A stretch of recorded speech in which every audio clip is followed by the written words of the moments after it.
Hello,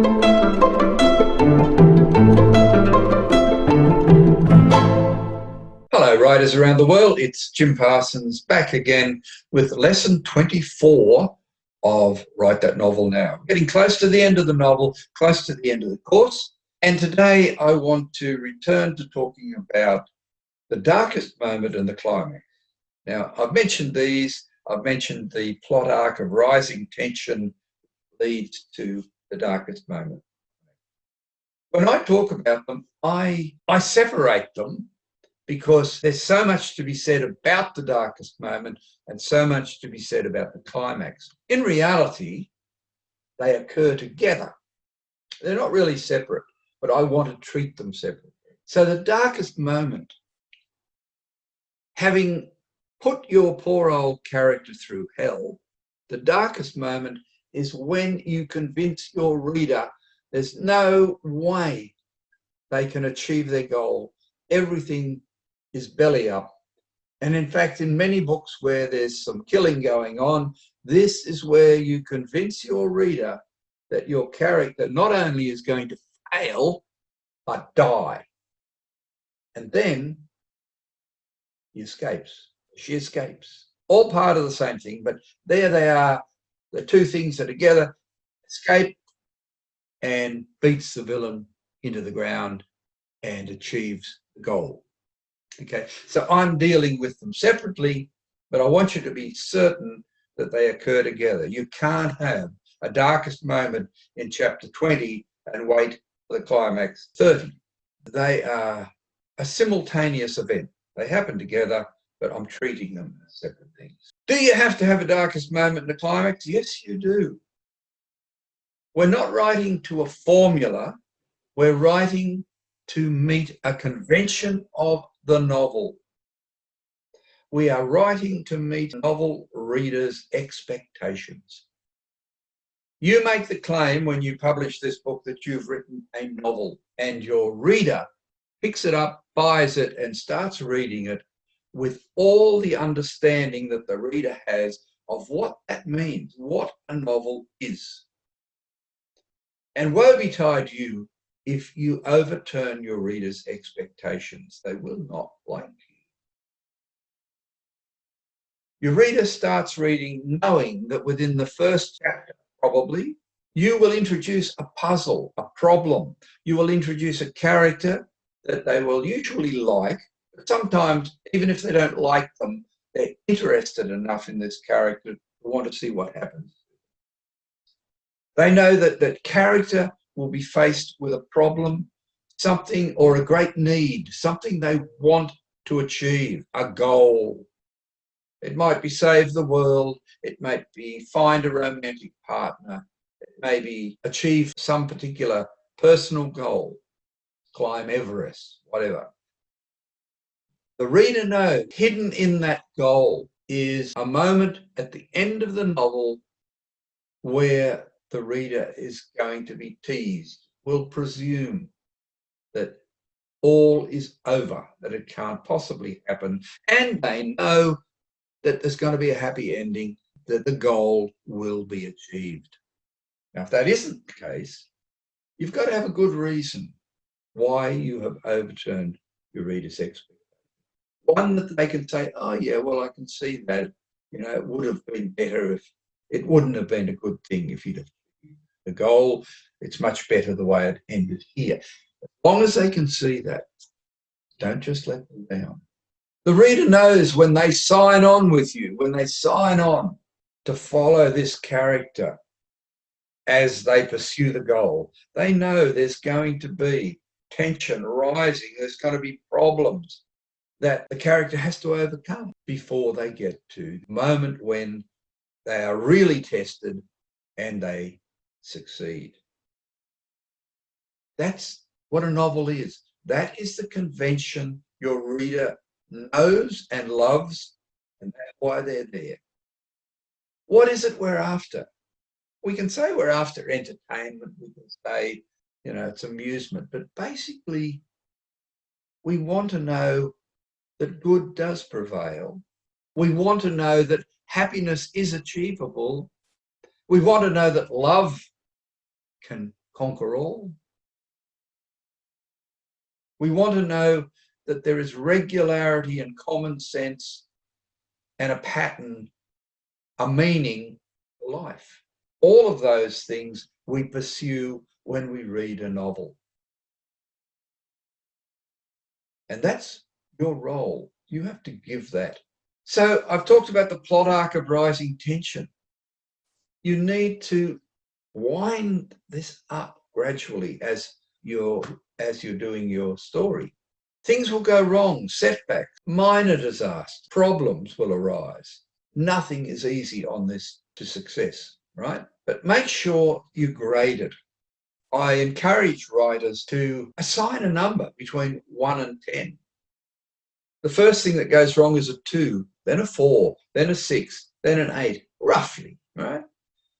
10, there's only one 10, and that is the darkest moment. So on this arc, you're winding up to get to 10. You can't have 10, 10, 10, 10. You can't maintain a dramatic high from chapter 1 through to chapter 20 or 30. It's not sensible. Now, it does happen. Some adventure writers, and I'm talking about published and popular authors, do this. And therefore, you may be tempted to do it. It's for you to decide.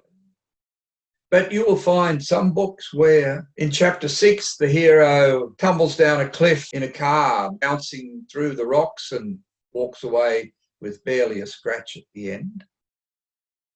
Then in chapter 10, a building is on fire and the doors are all locked, but somehow they get out by going out through a skylight, right? And then in chapter 15, a similar event. In other words, regularly, the writer is putting their character in a near-death situation, teasing the reader to believe that they're going to die at this point, and then they survive. How often can you do that? You can do it regularly and the reader finds it believable, great. But what do you do for your grand finale? If the whole thing goes and whatever happens at the end is nowhere near as exciting as the burning building and the car rolling down the cliff, you've written an anti-climax, better known as a fizzer. Don't write a fizzer. You can't have a lesser thing happening at the end of your story than all the great exciting events that have taken place throughout. So what do these famous authors do who have regularly made you believe that the character is about to die in chapter 6, 10, and 15? What do they do at the end? Well, this is often what happens. And I think it's ridiculous. It is so contrived and so awkward that it's irritating. Here's the situation. Your hero and the villain are face to face. The hero dodges a few bullets and then manages to shoot the villain dead. As he's approaching the body, a voice from behind says, "Aha, you only shot my private secretary who was wearing a rubber me mask. Ha ha ha." And then the villain fires a shot and wounds our character, who falls to the ground. The villain is about to fire a coup de grace, and our hero tugs the rug that the villain is standing on and upsets his balance, and so he's able to fire off a shot and shoots the villain. The villain falls to the ground. Our hero clambers to his feet and embraces, kisses the woman he has just saved. Of course, it's a lovely old sexist plot, this one. Kisses the woman he's just saved. And as we're enjoying this tender moment, we are told that the villain gets up on one elbow, he's not quite dead, and points his gun at the back of our wonderful hero and is about to pull the trigger. But of course, he doesn't realise our hero can see him in the mirror. He's sort of looking over the girl's shoulder. He's not so totally engrossed in this. He can't watch what's going on behind him. And so, without even breaking the embrace, he reaches behind him and goes blam, blam, blam, and finally does kill the villain. So what I'm saying is, if you keep your plot at such a high level all the way through, you've got to do something ridiculous at the end, like put your character in a near-death situation 3 times in a row rapidly and have to kill your villain 3 times. I call this the Beethoven ending, right? If you've ever been to a symphony concert, Beethoven, right? And the final bars are being played. Da, da, da, da, da, da, and you da, ba, da, da, ba, ba, ba, ba, ba, ba. You realise they hadn't actually finished. Second time you da, da, do, do, do, do. And the stony silence, because no one in the room dares clap again for fear that they're going to start playing again, right? And it is finally over, so nobody claps. Don't write a Beethoven ending. Right? You don't need to kill your villain 3 times at the end. All right, let's have a look at some of the other don'ts. I'm pretty strong on don'ts, aren't I? Let's have a look at some of the other don'ts about writing the darkest moment and climax, and I'll use a PowerPoint.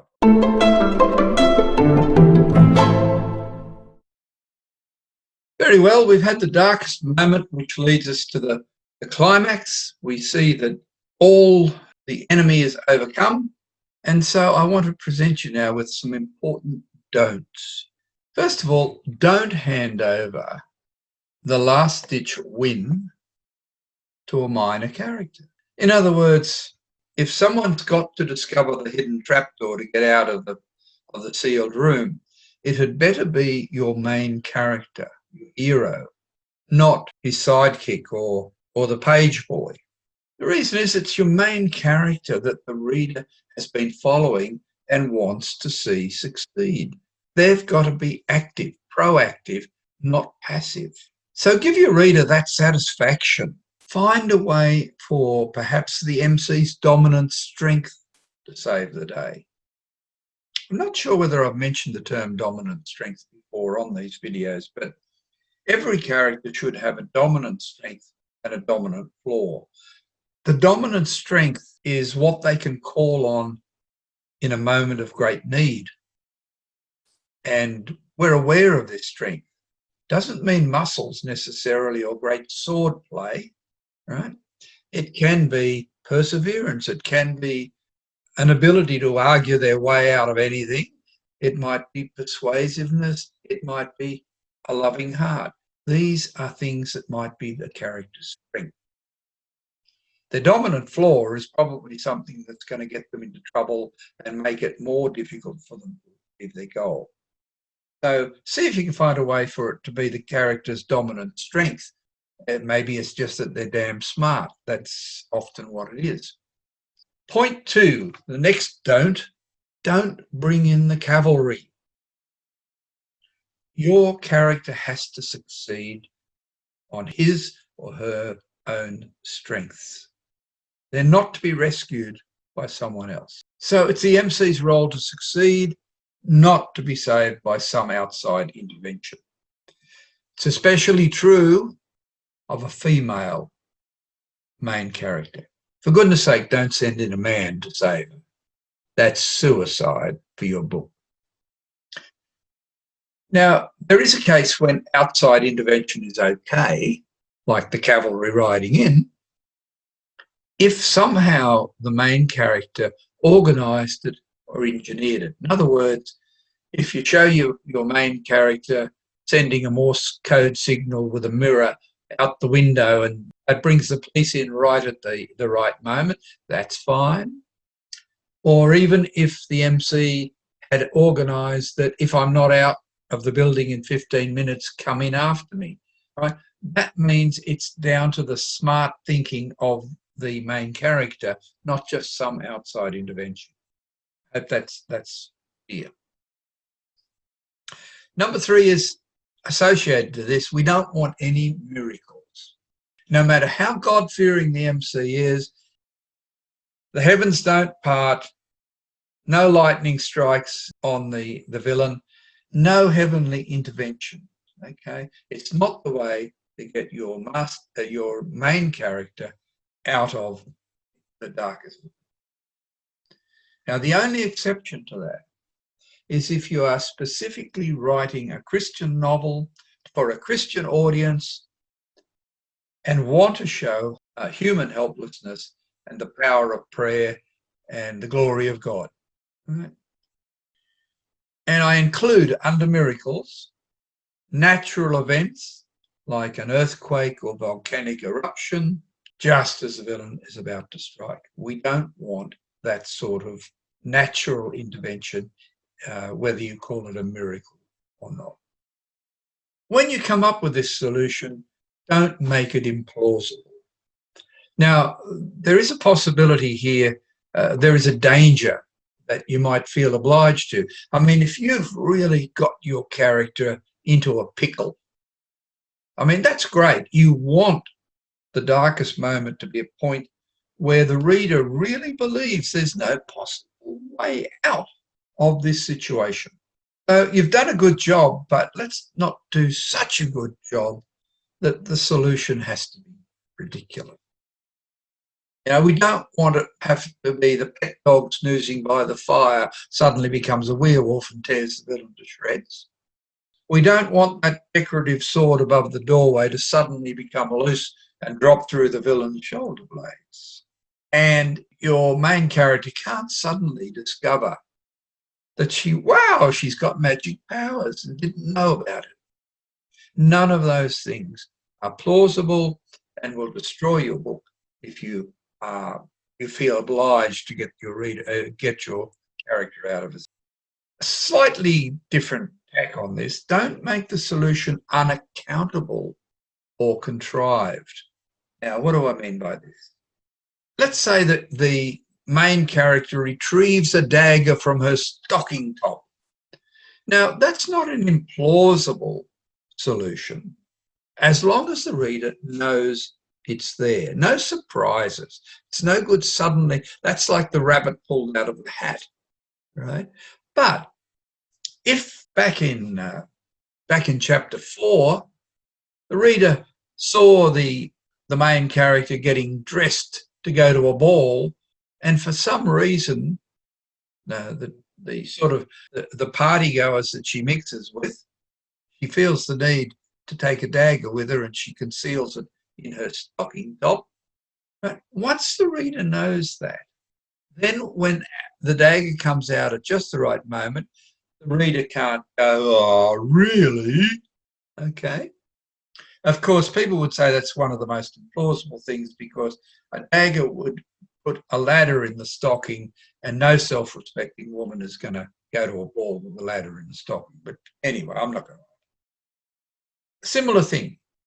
If at just the right moment the villain falls through rotten floorboards hidden by a rug, that's pretty implausible and contrived if you haven't set it up.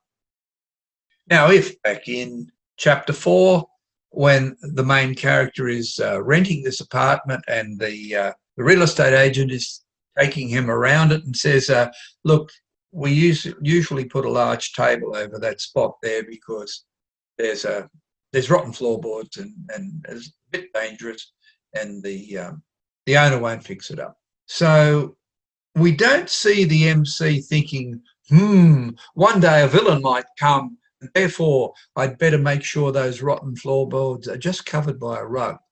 Right? We don't see that sort of nonsense going through his head. What we see is his lackadaisical attitude. He's got someone coming and he thinks, oh, well, I don't know what I'll do. Oh, I'll just throw a rug over it and make sure they can, and put an occasional table on. So we know it's there, but it's not flagged as what's going to be the solution. That's the way you achieve it. Then it becomes plausible when it happens. In other words, any solution is plausible. Even that decorative sword that falls from the ceiling.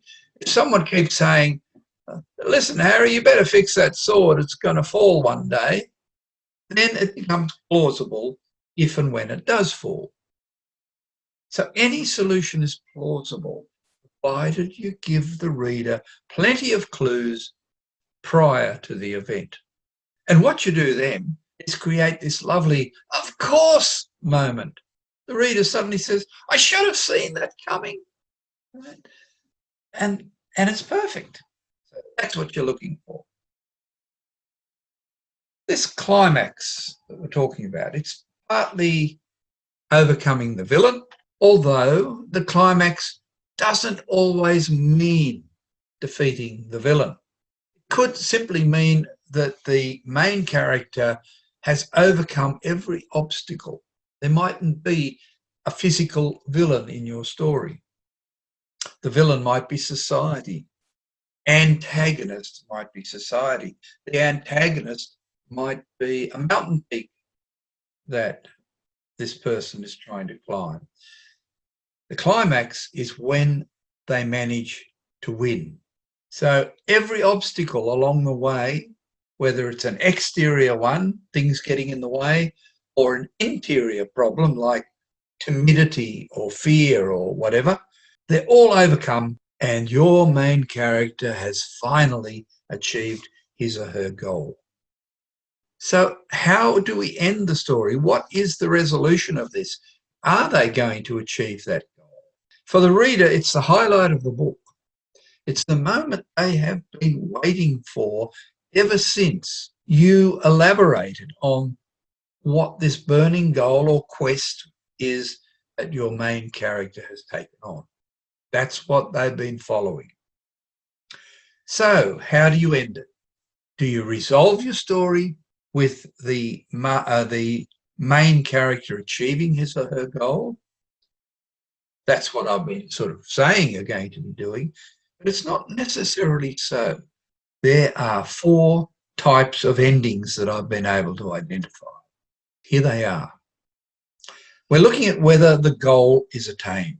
And so the 4 possibilities are, yes, it is, no, it's not, or yes, it is, but, or no, it isn't, but. Let's examine these. What do they mean? Let's look at the yes ending. It's the one you'll see in most books. It's a popular one too. The reader wants to see his or her hero succeed and be happy. If the reader doesn't, it's because the writer has very cleverly sown some seeds of doubt that this is a good thing. But normally we want to see our hero succeed, and so I guess you'd call it the happy ending. The boy gets the girl, the world is saved, or the villain is overpowered, and there actually is a pot of gold into the rainbow. All the good stuff. It's what we're seeking. But the no ending, you'd better have a good reason for a no ending.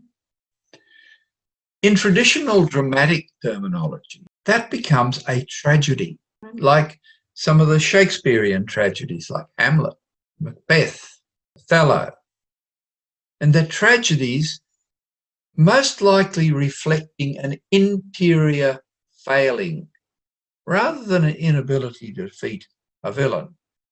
So going back through those Shakespearean tragedies, Othello kills his wonderful wife because someone has made him jealous. His own jealousy that's caused it. Macbeth wants power, wants the kingship. He kills a king to achieve that, and then, of course, is defeated. Hamlet, he wants to revenge his father's death, but he can never quite make up his mind when he should do it. So his indecisiveness is what prevents.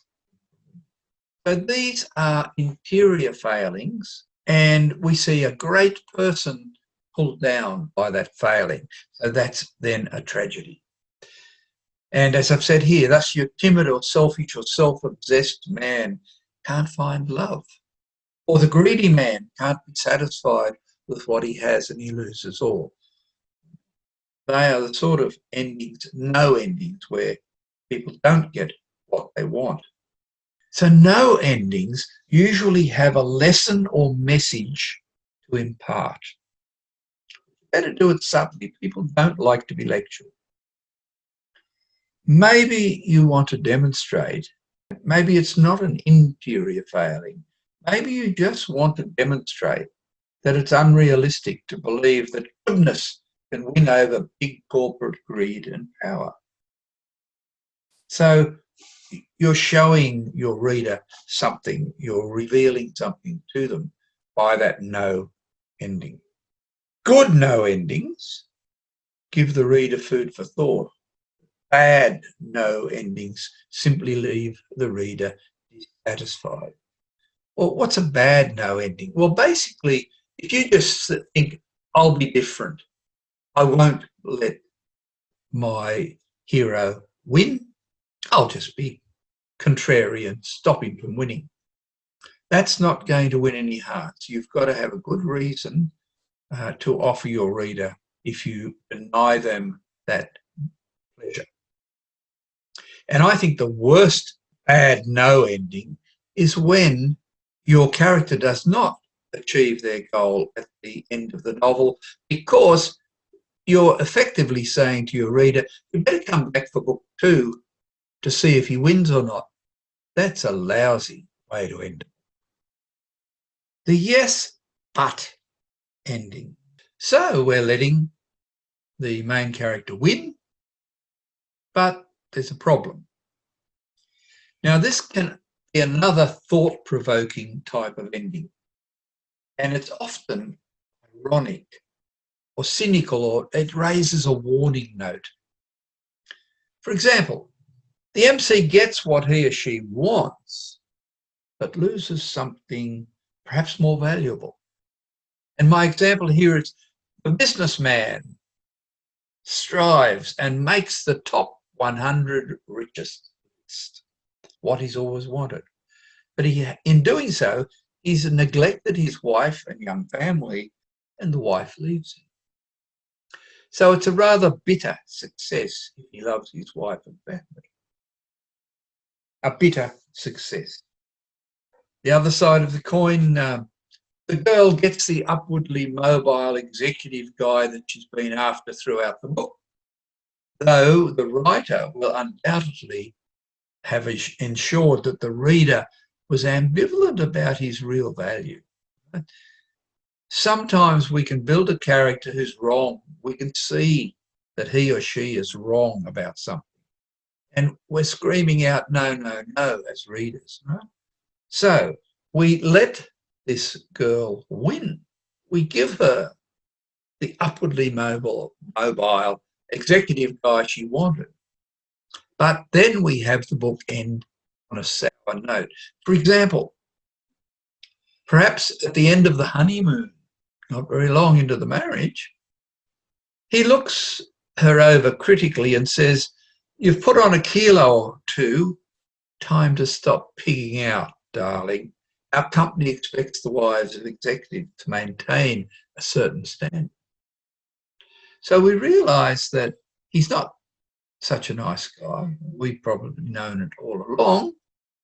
But she, at the end of the book, is left with this dilemma. I've married a guy and I'm not sure I'm going to be happy after all. Okay?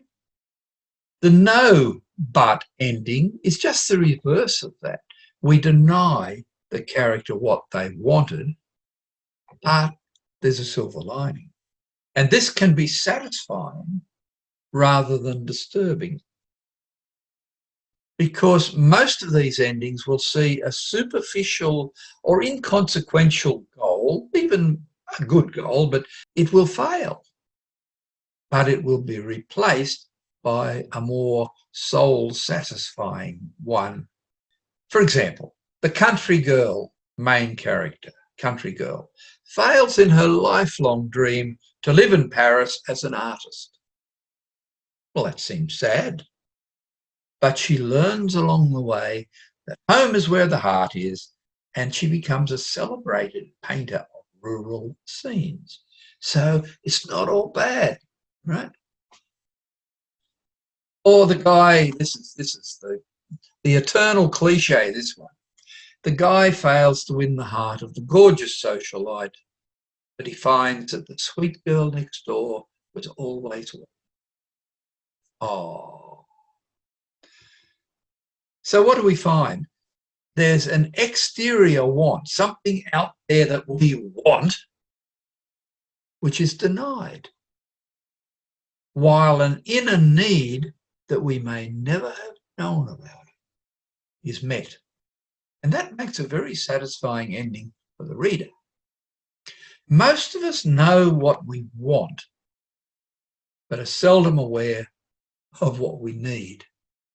Okay, so these are the sort of little things that we can build into story. Well, that's all I want to tell you about the climax.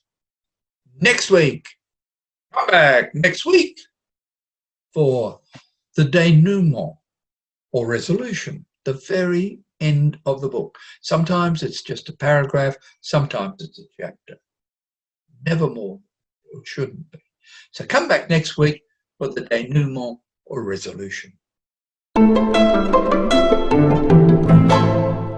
Well, that's it for lesson 24. Thank you for watching. And if you do intend to write one of those Beethoven endings, a novel with a Beethoven ending where you kill your villain 3 times, by all means go ahead.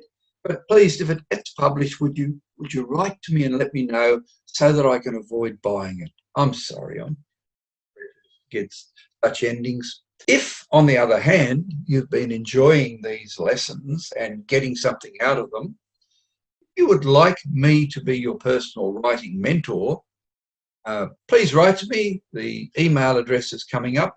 It's nowhere near as expensive as you would imagine to get your own personal writing mentor. I'll explain those fees to you if you're interested. So please contact me. I'd love to be your personal writing mentor. Until next week, thank you again for watching. Bye-bye and keep safe. Keep out of the way of COVID. Bye-bye.